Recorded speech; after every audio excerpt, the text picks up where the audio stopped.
Сәлеметсіздер ма, құрметті оқырмандар?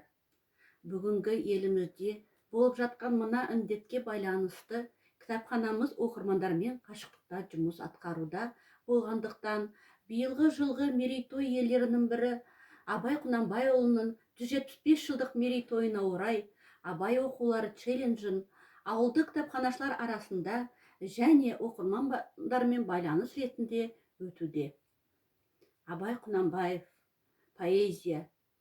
Перевод Юрия Кузнецова. Поэзия – царица языка. Она во власти только знатока. В ней слову больно и душе тепло, округлой формы поступь так легка. Кто допускает ссор чужих словес, тот вовсе не поэт, а мелкий бес. Читатели, все больше из невежд, и не дано им слово знать навес.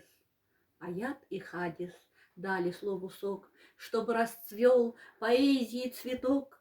Коль слово не являло мощь, не стал бы словом говорить пророк.